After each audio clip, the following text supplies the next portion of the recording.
Welcome to Live DAF, your online DAF Yomi Shir.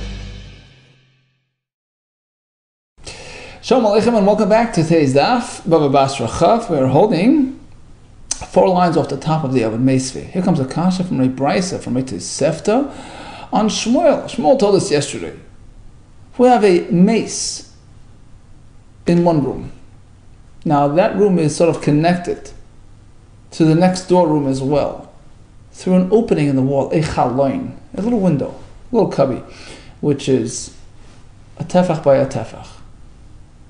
So the tumah travels through that open hole into the next room, unless there's something in that hole blocking it, closing it off, plugging that chaloin.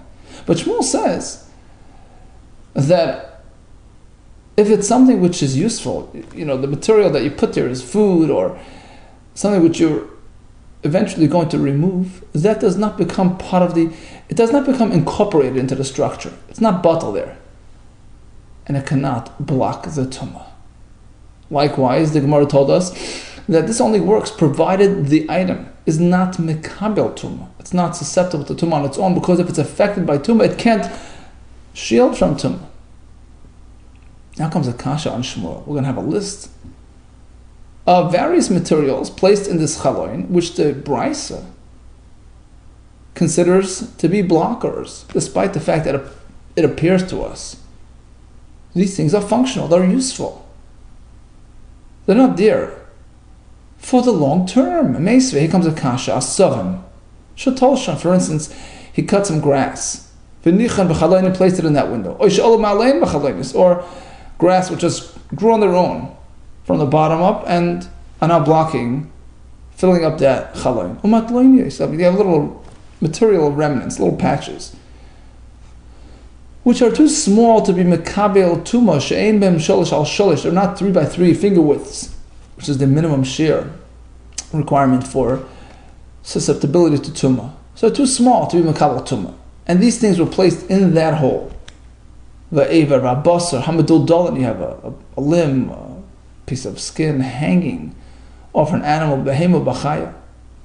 And that happens to be sitting in the chaloin. Va'oif sheshachan b'chaloin, kinds of strange cases. You have a bird sitting in there. Va'vit kechavim sheyashav b'chaloin, a guy sitting in there. Uben shmoina hamurch b'chaloin. You have a newborn, born after 8 months of pregnancy, which is not considered viable. In those days, such a child was not considered to have a good chance of survival. So he's not considered viable. V'hamelach, we placed salt into that hole, kli cheres, an earthenware kli, v'sefer Torah. All these items, kula mima'atin b'chaloin. They can repel the tumah, they can shield from tumah, they can plug that wall. Aval. But something which isn't really durable, hasheleg, v'habarad, snow, hail, v'haglid, ice, v'hakfar, frost, v'hamayim, water in a kli. All these are not really lasting items. They'll melt, they trickle away. The water in the kli on its own, without the kli, would not be able to stand. So, kulon ein mematin b'chalem, they can't have this effect. End of Brisa. Let's go back and review the items one by one, in light of Shmuel's halacha, that if it's functional, if it's useful, the material is not deemed to be there for long term, and it cannot be considered part of the structure. Vaha asavin. First on the list were these grasses. Chazal behemtoi. He can feed it to his animal. He's not planning on leaving it there. About frasta.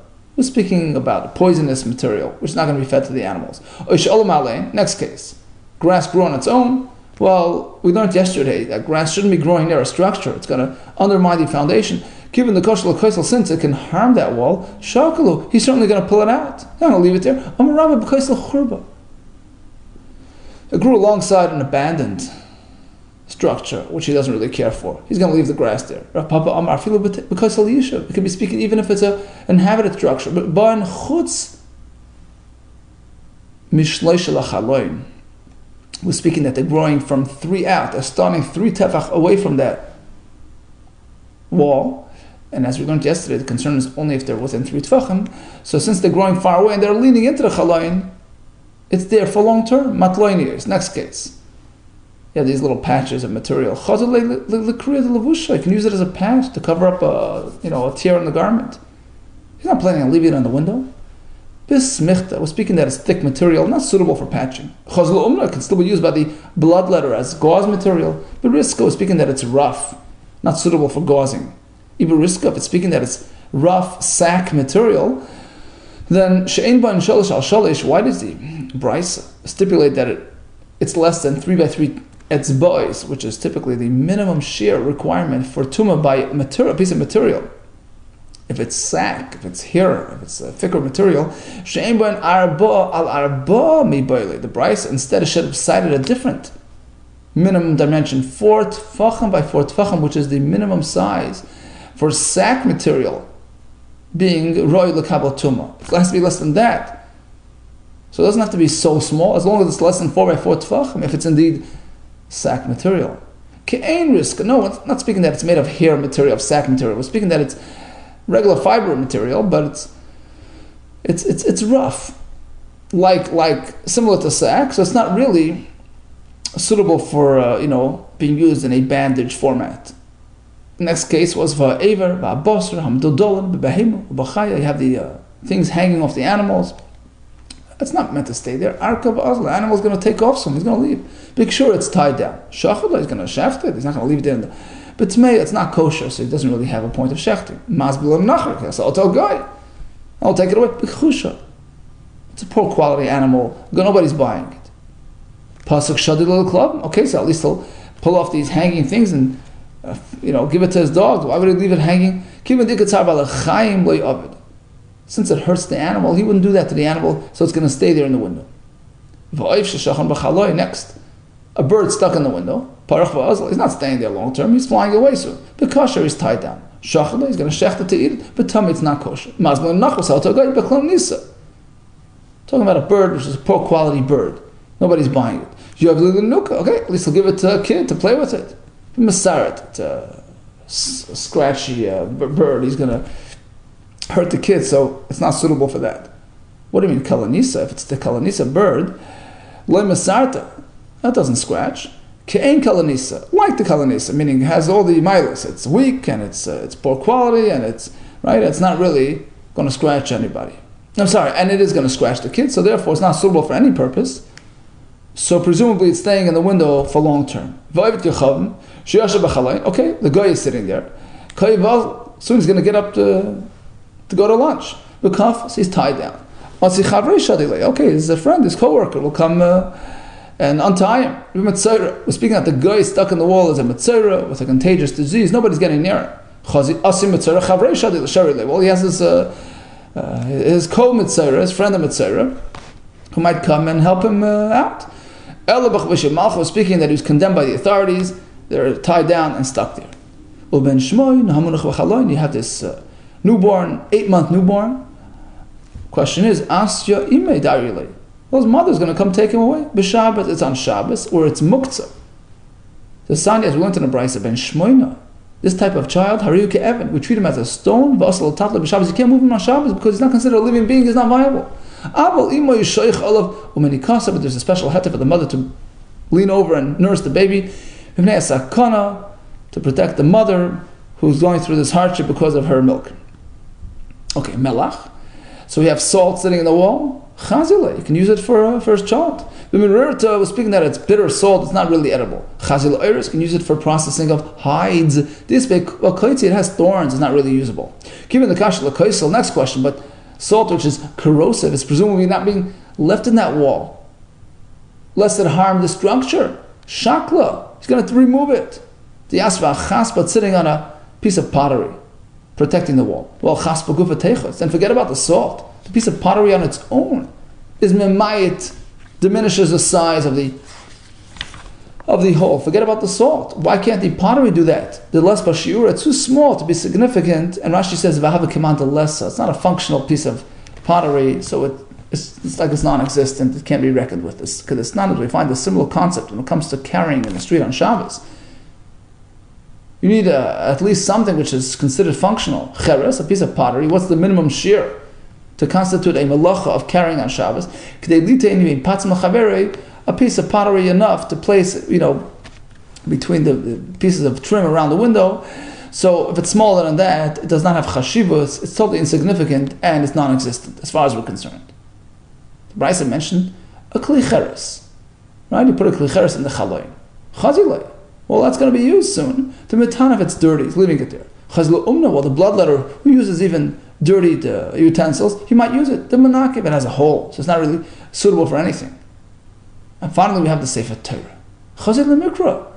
Fine, now it's sitting in the wall, but it's going to be used for Kriyas HaTorah soon. The bali, it's worn out. But by Gniza, you have to hide it, you have to bury it. Sham take Gnizasa, he decided to leave it there. That was the Gniza place. And therefore, it's Memayit B'chaloin. Okay, so in summation, we have a chaloin between two rooms. We want to block the tumah from passing through. He placed all these types of items. The Tosefta says it works. What do you mean?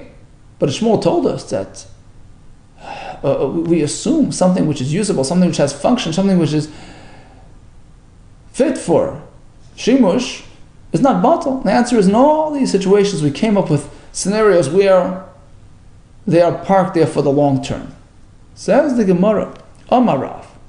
Here comes another halacha which is slightly related. One can use any sort of material to create a partition. A mechitza for Shabbos, to make an enclosed entity. A mechitza for tumah, to block tumah from passing through. Chutz mimelach v'revav, except for salt and fat. These aren't really enduring, sustainable things. Ushmol amafilu melach, even salt is considered enduring enough to be considered a mechitza. Amar Papa, there really is no machlokes between Rabbi and Shmuel. They're speaking about different types of salts. Shmuel, who allows salt to be applied as a mechitza, speaking about melach from stoim. Rashi says ova v'kasha ke'evan, block like salt. That constitutes a mechitza. Haba melach is to ruknis. Rashi speaking, Rav is speaking about more crumbly, softer salt. But now that Rava told us that even when it comes to the weaker salt, at times it works. Right, we all know that there's something called a koira, right? By an Erevin, you have an alleyway leading from the courtyard to the street. If you want to carry in that alleyway, you have to make a koira. You have to lay a beam across the entry at the dividing point between the alleyway and the street to the friendship between the two entities, so that's clearly you're entering a private domain. So Rabbah tells us you can use even salt to support that beam running across the width of the entry to the alleyway. A person can place two columns of salt, and place the kaira running from one pile to the other. You know why? Because the salt will support the beam. And likewise, the beam will box in the piles, will hold them in, and keep them in place. So as long as it's a comprehensive structure, each one holding up and supporting the other, it's going to work. So basically, according to Rabbah, filu melech is to ruknis. Even a weaker type of salt can work, provided it's tied in properly. So according to this, v'lei pligi. Afilu melech is ruknis v'lei pligi. So Rab and Shmuel can both be speaking even by melech is ruknis. There's really no machlokes.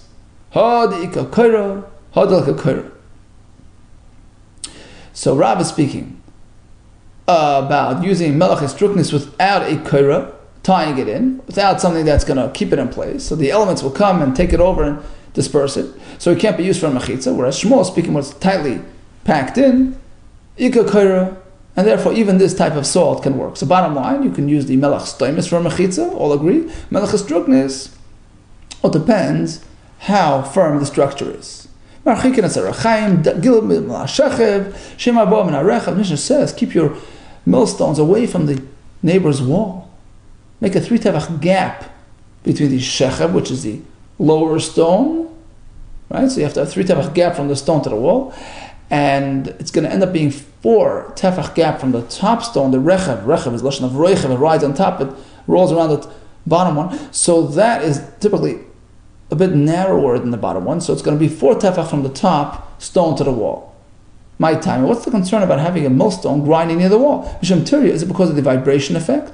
V'atanya, we have a brisa that even a small, portable type of grinder would have the same concern, despite the fact it doesn't really generate the same type of vibration. V'shel chamor, a small one which they use a chamor to spin. Others learn that chamor is just a term to describe the base of this sort of small-sized grinder. So sitting on this base, shloisha minute istrabil over there as well. Brisa says you have to keep away from the wall. 3 tefach from the bottom section, shein abor min hakeles, which ends up being 4 tefach from the funnel leading into the feeding into the grinder, which is narrower.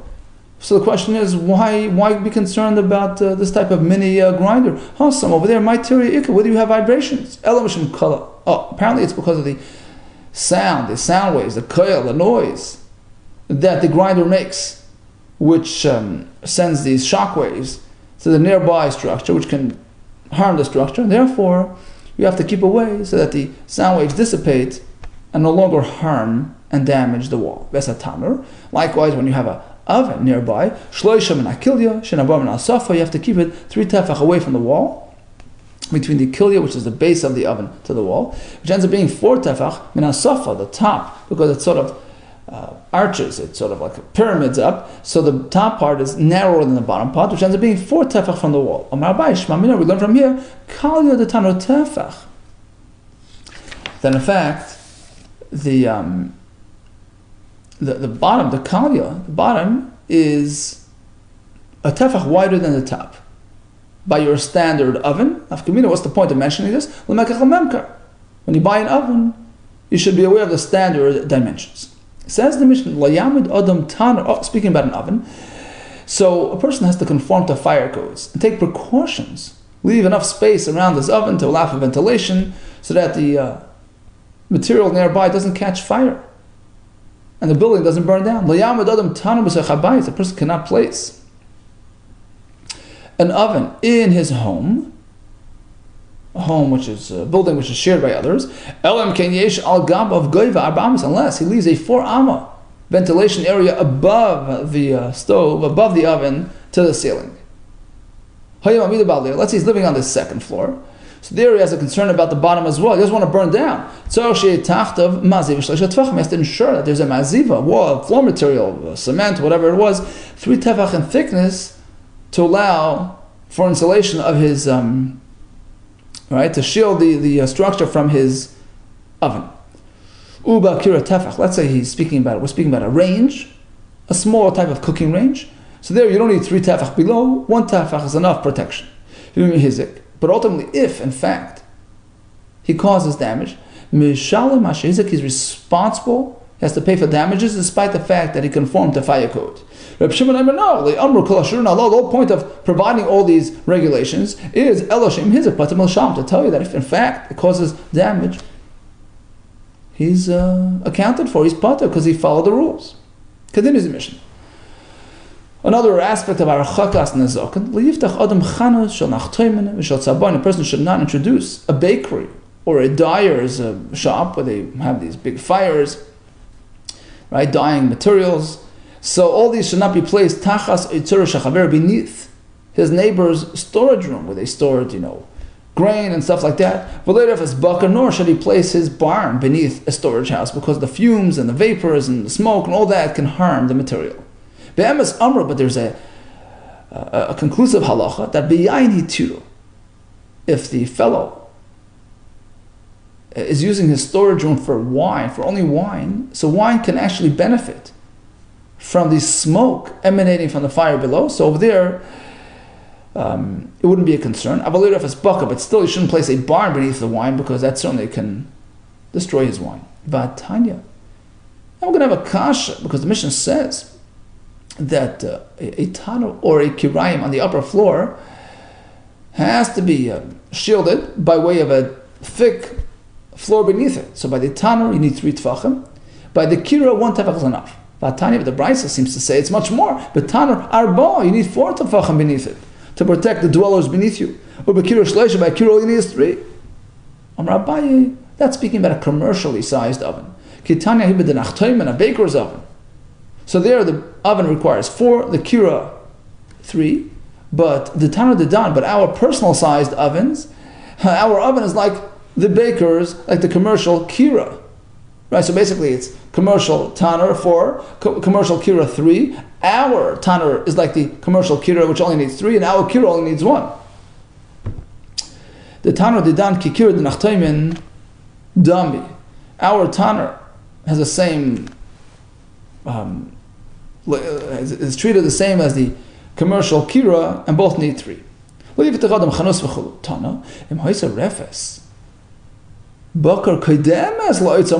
say you were there first, you had your barn in the basement, and then he suddenly shows up upstairs with his storage material. It's mutter, you don't have to leave, you're there first. And we learned in the Gemara earlier that we call it dira, it's part of it's your livelihood, it's your place of dwelling. It's not like you're digging a pit, this is your parnasa. So if you're there first, he has no right to kick you out. But yeah, buy it. Now the question is, what constitutes arrival? What constitutes inauguration of the Oitzer? So let's say Kibed Veribet Loitzer Mao. The fellow upstairs already cleaned up in anticipation of delivering his storage material. Mao. Is that considered having already inaugurated his Oitzer, started his Oitzer, and he's there first, or not?